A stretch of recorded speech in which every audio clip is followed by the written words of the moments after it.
UP और उत्तराखंड की खबरों के लिए एबीपी गंगा को सब्सक्राइब करें और बेल आइकन दबाएं। हाथरस में जो गैंगरेप पीड़िता दुष्कर्म का शिकार हुई थी, यानी कि एक और निर्भया वो जिंदगी की जंग हार गई। गैंगरेप पीड़िता की सफदरजंग अस्पताल में मौत की खबर आ रही है। 14 सितंबर को इसके साथ गैंगरेप हुआ था। पहले अलीगढ़ में हो रहा था इलाज, कल ही पीड़िता को दिल्ली लाया गया था। 7 दिनों से वेंटिलेटर पर जिंदगी और मौत के बीच झूल रही थी ये गैंगरेप पीड़िता। बड़ी खबर इस वक्त की, और इस वक्त की सबसे बड़ी खबर 14 सितंबर को इसके साथ सामूहिक दुष्कर्म किया था। 4 आरोपियों पर यह मामला। 4 लोगों ने 14 सितंबर को हाथरस में इस दलित युवती के साथ गैंगरेप किया, इसको जान से मारने की कोशिश की। ये देखिए आप, पूरा मामला क्या है आपको दिखा रहे हैं। महिलाओं के सवाल जो उठ रहे हैं। 14 सितंबर को युवती से गैंगरेप हुआ था। 4 हैवानों ने इसे अपनी हवस का शिकार बनाया। किसी काम से जब घर से बाहर गई थी तब उसके साथ इस वारदात को अंजाम दिया गया। गैंगरेप के बाद युवती को मारने की कोशिश की इन दरिंदों ने, और सामूहिक दुष्कर्म के बाद यह युवती घायल हो गई। इलाज के लिए इसे अलीगढ़ भेजा गया था। अलीगढ़ के बाद इसे दिल्ली रेफर किया गया। जब हालत बिगड़ी, सफदरजंग अस्पताल में इसका इलाज चला। 7 दिनों से वेंटिलेटर पर थी, जिंदगी और मौत के बीच झूल रही थी और आज जिंदगी की जंग हार गई। पुलिस ने 4 ही आरोपियों को गिरफ्तार किया है। सवाल यह कि महिलाओं की सुरक्षा में क्या उत्तर प्रदेश की पुलिस फेल है? यह सवाल एबीपी गंगा के हैं। गैंगरेप की वारदातें रुक क्यों नहीं रही? महिला अपराध बढ़ते क्यों जा रहे हैं? पुलिस सिस्टम में क्या सुधार की जरूरत नहीं आन पड़ी है? कैसे कानून व्यवस्था की स्थिति बेहतर होगी? सवाल यह है। दावे पुलिस के जो होते हैं कि हमने चीजों को काबू किया है, चीजें बेहतर हुई हैं, ये रही घटनाएं जो पुलिस के इन दावों का जवाब हैं। अविनाश तिवारी हमारे संवाददाता दिल्ली से फोन लाइन पर है। सफदरजंग अस्पताल में 7 दिनों में क्या हुआ? अविनाश, कैसे जिंदगी और मौत के बीच झूली है गैंगरेप पीड़िता, और उसके बाद आज क्या हुआ है? देखिए, अगर राजेंद्र आपको बताया तो सफदरजंग अस्पताल पीड़िता को कल लाया गया था। इससे पहले उसका इलाज अलीगढ़ के एक अस्पताल में चल रहा था। जब वहां पे स्थिति कंट्रोल से बाहर हुई तो कल उसको दिल्ली के सफदरजंग अस्पताल में रेफर किया गया। सफदरजंग अस्पताल के डॉक्टरों का कहना है कि जब यहाँ पे आई तो हालात बहुत ज्यादा क्रिटिकल थे। डॉक्टरों ने हर संभव कोशिश की उसको बचाने के लिए, क्योंकि उसकी जीभ काट दी गई थी। इसके अलावा रीढ़ की हड्डी पर काफी ज्यादा चोट पहुंचाई गई थी और उसके नर्वस सिस्टम में कहीं ना कहीं दिक्कत हुई थी। इसके साथ साथ गले में भी काफी ज्यादा उसको चोट पहुंचाई गई थी। इसके बाद कल देर रात से ही उसको आईसीयू में रखा गया था और डॉक्टरों ने पूरी कोशिश की उसको बचाने की, लेकिन आज सुबह पीड़िता ने दम तोड़ दिया। ठीक है, हमारे साथ इस वक्त जुड़ी हुई हैं निर्भया की वकील सीमा कुशवाहा। सीमा जी, स्वागत आपका इसलिए नहीं कर रहा हूं क्योंकि बहुत ही दुखद खबर हमें मिल रही है। एक और निर्भया उत्तर प्रदेश की वो जिंदगी की जंग हार गई है। एक बार फिर से वही हुआ है। हम बात करने की कोशिश करेंगे निर्भया की वकील सीमा कुशवाहा से। अविनाश, किस तरह का ट्रीटमेंट मिला सफदरजंग में? किस हालत में लाई गई थी यहां पर पीड़िता? अविनाश, आपको मेरी आवाज मिल रही है? हम सीमा कुशवाहा जी से एक बार फिर से बात करेंगे। निर्भया की वकील रही, निर्भया का केस उन्होंने लड़ा, निर्भया का मुकदमा लड़ा। सीमा जी, एक और निर्भया जिंदगी की जंग हार गई है, इस पर क्या टिप्पणी आपकी? सबसे पहले तो हमारे दर्शकों को यह बताइए। सबसे पहले कि कल जब मैं इस पूरे केस को मैंने संज्ञान में लिया, कल मेरी सीओ से बात हुई, एसएचओ से बात हुई। उन्होंने जिस तरीके से बताया, जो एफआईआर में सेक्शन जो दर्ज किए गए वो सेक्शन 376 का नहीं दर्ज किया था। उसमें 354, 307, 34 था सेक्शन। तो जब ये बेटी सफदरजंग में आई तो मुझे मिलने आज जाना था, लेकिन आज मैं इतनी दुखी हूं कि एक और केस कितनी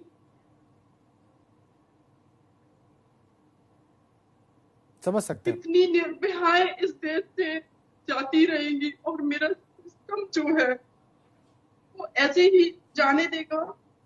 हम एक इंडिपेंडेंट कंट्री में रह रहे हैं, क्या हम देश की 49% आबादी को अभी तक सुरक्षित नहीं कर पाए?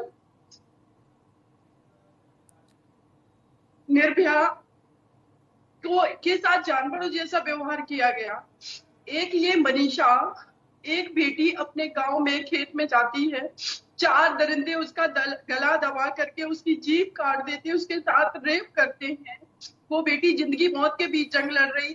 सोचिए कि 14 सितंबर की ये घटना है, लेकिन दिल्ली के मेडिकल कॉलेज में वो बेटी को नहीं लाया गया। ऐसी निर्भया के साथ हुआ। हम उसको यहाँ से निर्भया की डेड बॉडी को सिंगापुर लेकर के गए थे। आखिर ये हमारा सिस्टम, देश की पॉलिटिक्स, देश का एडमिनिस्ट्रेटिव सिस्टम, देश का पुलिस सिस्टम ये चाहता क्या है?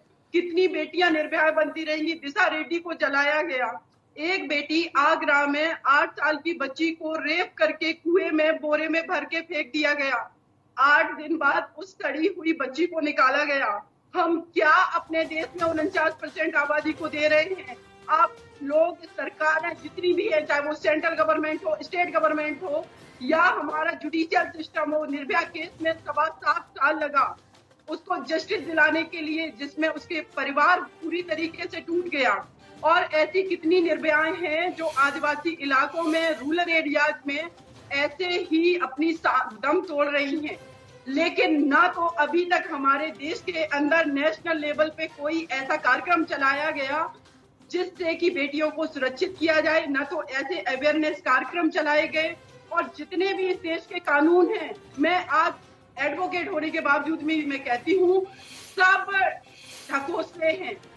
जब आप कितने भी कानून बना दे, जब उनका इम्प्लीमेंटेशन नहीं होगा, जो भी अपराधी हैं उनको सजा नहीं होगी, उनके अंदर डर पैदा नहीं होगा, वो ऐसे ही क्राइम करते रहेंगे।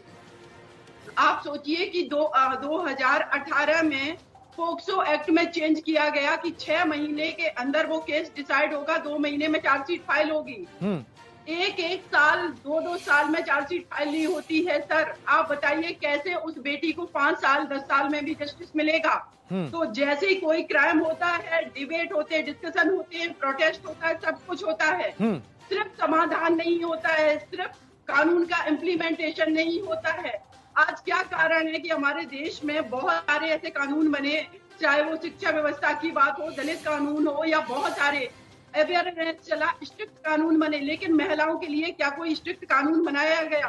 आज मेरे पास एक मैटर है नरेला, दिल्ली का, वो पुलिस स्टेशन का मैटर है सर। वो बेटी शादी करके जाती है, उसके घर में, ससुराल में उसका जेठ रेप करता, उसका जो भी ब्रदर इन लॉ है, नंदोई, वो रेप करता, उसका हस्बैंड रेप करता है, उस बच्ची को जान से मारने की उस बेटी को कोशिश की जाती है। FIR, मुझे 7 घंटे पुलिस स्टेशन में बैठना पड़ा, तब FIR दर्ज हुई है और अरेस्टिंग अभी तक नहीं हुई है। आप सोचिए, ये व्यवस्था हमने बनाई है और हम कहते हैं हम अपनी देश की बेटियों के लिए सेंसिटिव हैं। सर कोई मतलब नहीं है, कितना भी बदलाव, कितना भी अमेंडमेंट कर लीजिए, जब तक कानून लागू नहीं होंगे स्ट्रिक्ट तरीके से, क्यों नहीं लोग। आपने जो सवाल उठाया है सीमा जी, वो बहुत बड़ा है और वो सवाल आपका नहीं है, वो सवाल देश की जनता का है, हर उस सिंसियर आदमी का है, हर उस संवेदनशील आदमी का है जो ये सब कुछ घटते देख रहा है लेकिन असहाय है। सीमा जी, हमारे साथ प्रोफेसर अभिषेक मिश्रा हैं, समाजवादी पार्टी के नेता हैं, प्रवक्ता हैं, पिछली सरकार में मंत्री रहे। प्रोफेसर अभिषेक मिश्रा, ये खबर आपको मिल गई होगी, एक और निर्भया ने दम तोड़ दिया दिल्ली में और एक और फिर से वो मामला आया है जिस पर फिर से बहस होगी, चर्चाएं होंगी, प्रोटेस्ट होगा, विपक्ष अपनी बात कहेगा, सरकार अपना पक्ष देगी, लेकिन फिर हम राह देखेंगे किसी और इस तरह के कांड के हो जाने की। ऐसा क्यों हो रहा है प्रोफेसर मिश्रा? राजेंद्र जी, सबसे पहले तो इतनी बड़ी घटना और इतनी शर्मनाक, इतनी दर्दनाक घटना जिसने रूह तक कपा दी है, मैं कह सकता हूं पूरे देश की। आज उत्तर प्रदेश में एक और निर्भया कांड हुआ।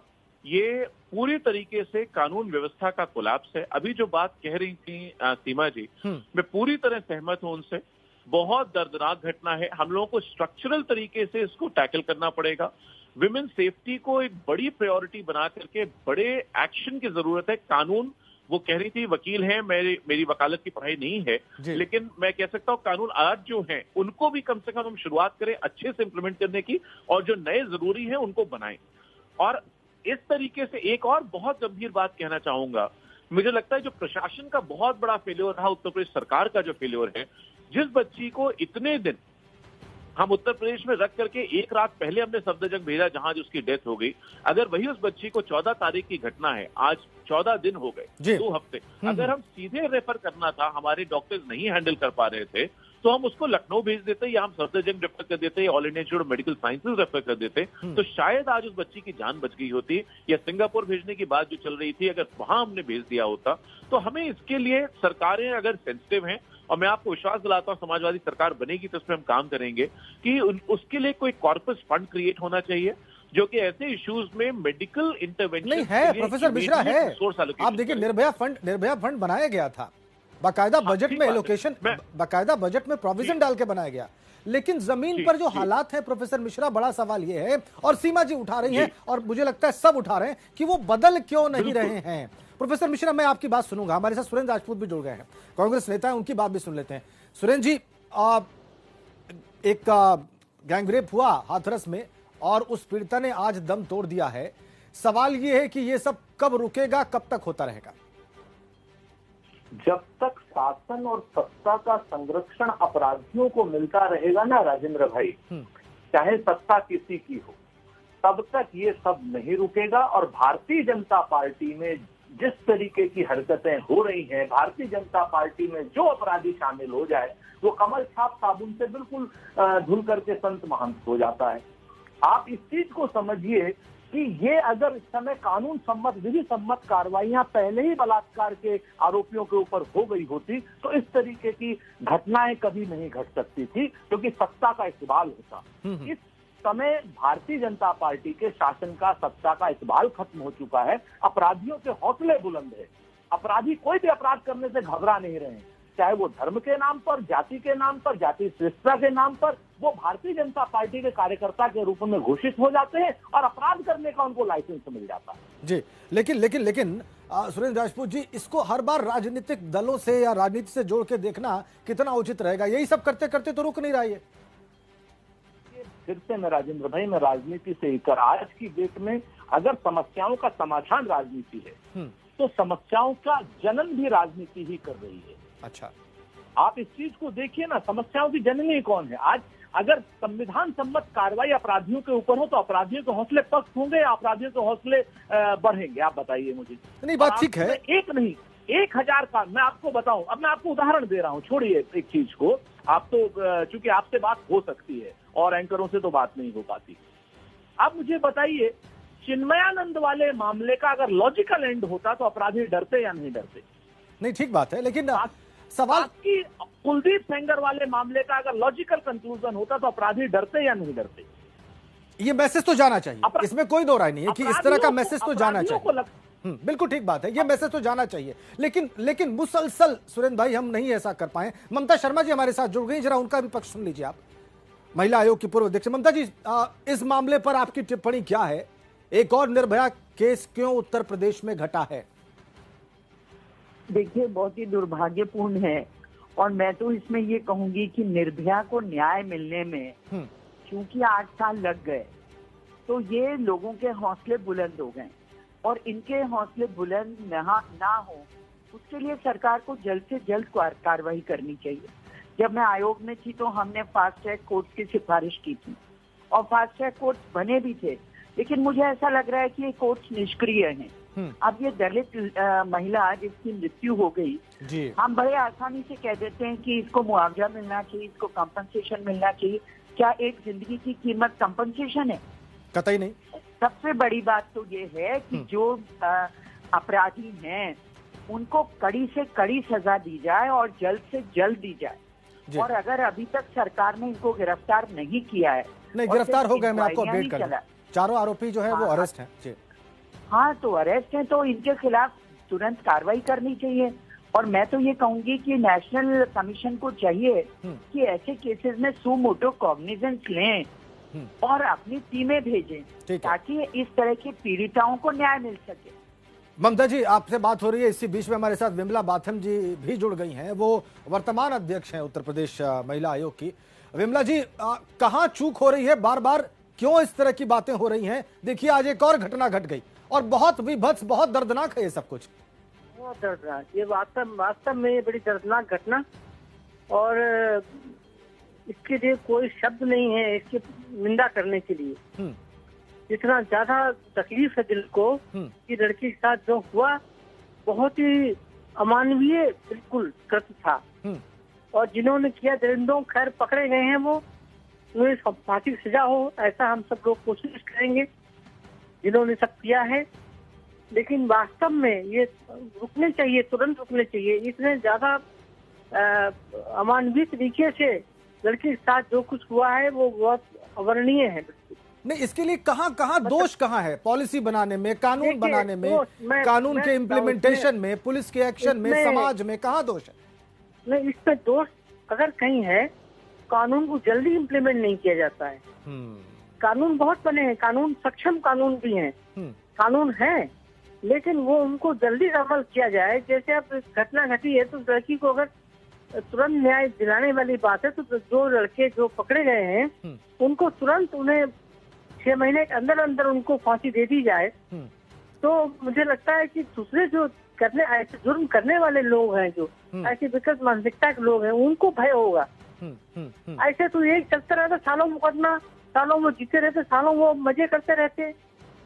अच्छा, तो वो भय नहीं है, भय होना चाहिए। रोज विमला जी, रोज 11-12 मामले रेप के उत्तर प्रदेश में दर्ज हो रहे हैं रोज, और अगर मैं कुल आंकड़ों की बात करूं तो 43,022 के आसपास हैं। आप तो महिला हैं और आप लोग इस तकलीफ को, समाज की स्थिति को बहुत अच्छे से जानती हैं। अभी सीमा कुशवाहा जी वकील हैं, वो हमारे साथ जुड़ी हुई थी। उनका कहना था कि किसी कानून का कोई मतलब है ही नहीं, किसी कोर्ट का कोई मतलब नहीं है, किसी सरकार का कोई मतलब नहीं है, क्योंकि धरातल पर कुछ बदला ही नहीं है।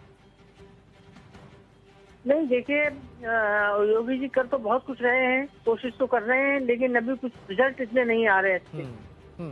जो ये घटना घटी है आज की, ये बहुत दिल दहलाने वाली है। जी जी तो जी। इससे तो लगता है कि बहुत जरूरत है सुधार की, कानून को जल्दी इम्प्लीमेंट करने की और कठोर दंड दिलवाने की। जब तक कठोर दंड नहीं मिलेगा, मैं तो कहती हूँ बल्कि इनको सार्वजनिक फांसी होनी चाहिए जी, ताकि सबक मिल सके। बहुत बहुत धन्यवाद आप सभी का। जी बिल्कुल, आपने ठीक कहा, बहुत बहुत धन्यवाद। सीमा कुशवाहा जी हमारे साथ जुड़ी हुई हैं, निर्भया की वकील रही हैं। आज उनको मिलने जाना था, भावुक हो गई हमसे बात करते वक्त। सीमा जी, आप भावुक हुई हैं, लेकिन देश भी भावुक है। सीमा कुशवाहा जी बात करते हुए भावुक हो गई। उनका कहना था कि पॉलिसी भी ठीक से नहीं बनी है, कानून जो बने हैं वो भी ठीक से नहीं बने हैं, इम्प्लीमेंटेशन तो खैर हुआ ही नहीं है। ये उनका मत है। वो बहुत ज्यादा दुखी हैं, इस पीड़ा में हैं इस घटना से। घटना पीड़ित करने वाली है भी। 14 सितंबर को जिस दलित युवती के साथ गैंगरेप हुआ हाथरस में, आज उसने दम तोड़ दिया है। एक और घटना हुई है।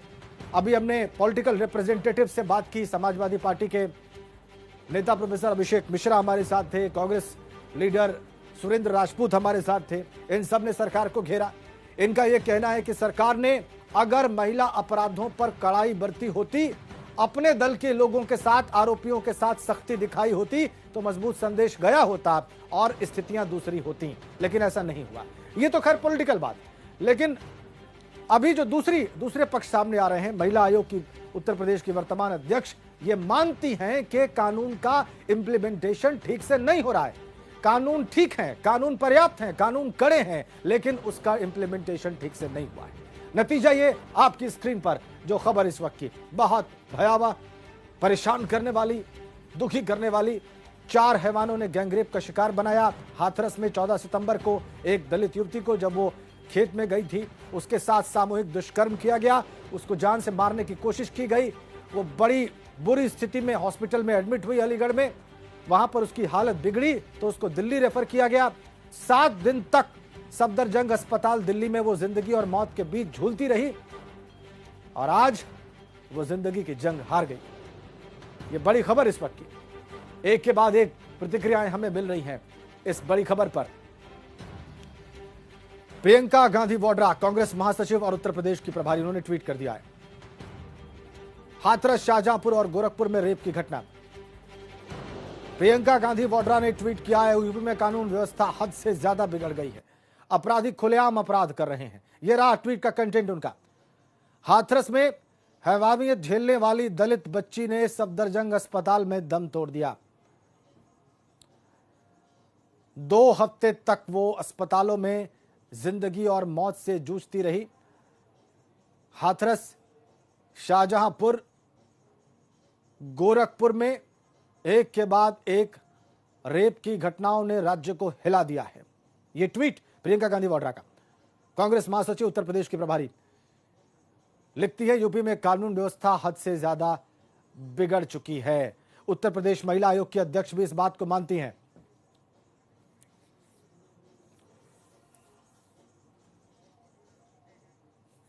तो देखा आपने, एक के बाद एक प्रतिक्रिया हमें मिली और सीमा कुशवाहा जो कि निर्भया की वकील हैं वो तो बहुत ज्यादा भावुक हो गई। उनके हिसाब से कुछ भी काम नहीं कर रहा महिला अपराध के मामलों में।